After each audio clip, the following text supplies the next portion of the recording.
Hi adventurous people, it's me Rose, and for this video is we will be doing guys a food trip episode, kaya naman tara, samahan niyo ako. So mga adventurous people, andito nga pala ako sa may Al Ghurair Mall, Dubai dahil nag-cravings tayo ng pangmabilisan, and of course yung naisip naming puntahan is dito sa may Romantic Abaka restaurant. Pagkarating pa lang namin sa labas ay bubungad na yung customer na nakapila pa rin, and yes, lagi po talagang mahaba ang pila dito dahil they do first come, first served basis. And also, lagi talaga silang maraming customer na nakapila sa labas. Kaya naman guys, dahil alam na namin yun, pinauna na namin dito yung aking brother. Kasi nga, dito lang din siya banda sa may Al Ghurair Mall nakatira. And malapit lang siya dito, kaya tinawagan na namin siya para pumunta na dito. And also para makaupo na din siya before pa kami dumating. At para hindi na din kami maghintay pa sa labas. So eto nga, nakaupo na din kami and diretso na namin tinawag yung isa sa kanilang mga service crew para i-assist na kami sa aming order. So bali guys, is lagi na talaga kaming nakain dito sa Romantic Abaka, and as usual, same pa rin yung in-order namin, which is yung kanilang tinatawag na Korean grill set that you can choose 5 meat of your choice, and also included pa doon yung unlimited rice, unlimited side dish, and also a kettle of soda. So talaga naman napaka sulit, and also guys, yung presyo niya is around 155 dirhams. This is actually guys a good for 2 to 3 person, and yung in-order namin is isang set lang din kasi nga nag-order din kami ng ibang dish, which is nag-add on kami ng isang order ng japchae and yung kimbap. And also, nag-order din kami ng cheese for our dippings. So, ayun nga, at tapos na kami mag-order, and while waiting sa aming food para i-serve is nagkwentuhan muna kami.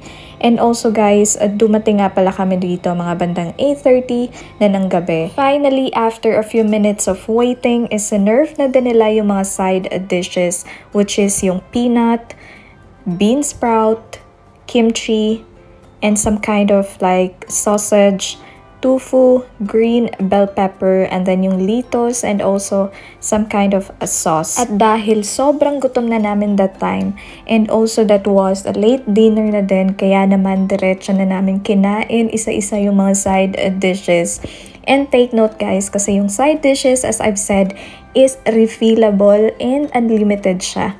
So, pwede kang manghingi anytime basta kaya mo siyang ubusin. And in fairness, talagang masarap din yung mga side dishes nila, and want to sawa ka talaga. So, talaga namang napakasulit guys, and also take note na iniisip ko din dyan na kailangan hindi ko talaga pwedeng lahatin at kainin yung side dishes dahil baka ako ay mabusog na agad at hindi na makakain sa iba pang mga in-order namin. After a few minutes, isinerve na din nila yung aming in-order na Korean grill set.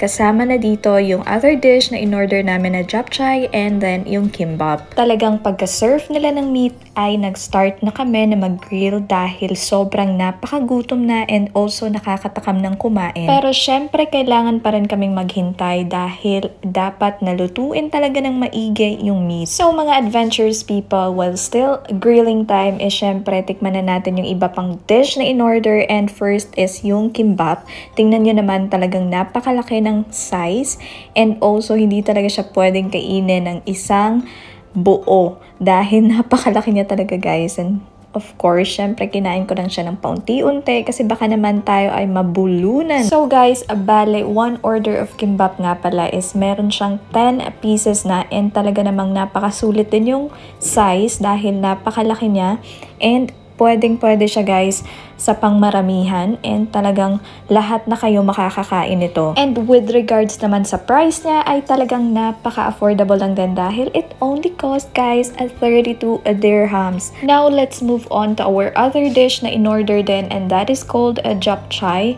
And tingnan nyo naman yung serving is talagang napakarami din, and also afford din kasi it only cost around 39 dirhams. As you can see here guys, is ongoing pa rin yung aming grilling. But then, meron na ding iilan na mga meat na naluto na. And of course, kailangan na din namin kainin.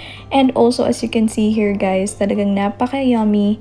And with this, dippings of cheese na inad-on namin. Which is, it will give more taste sa meat. So guys, bale yung 5 meat of choice na kinuha nga pala namin are 2 plates of chicken Korean barbecue, 2 plates of beef seasoned bulgogi, and 1 plate of plain beef. And upon looking sa serving nila guys ng meat ay talaga namang napakarami and sulit na sulit talaga yung presyo. Actually guys, is during that time yung mga in-order namin is talagang more than enough na siya. Besides, meron kaming isang plate ng meat na hindi na namin naluto at tinake out na lang namin. Also guys, tingnan nyo naman, ito yung lalagyan ng kanilang soft drink na sinabi kong included sa package, and that is 1 kettle of soda. Na medyo funny lang talaga siya tingnan kasi nga nilagay nila yung soft drink as a kettle. Ayan, tapos na kaming kumain and talaga namang obviously simot na simot namin. And finally is bayad time na guys. And as you can see, napansin din pala ako ni Kuya na nagvi-video dyan. Kaya shout out to you, Kuya. So mga adventurous people, until here, I hope you enjoyed my video. And thanks for watching. Bye!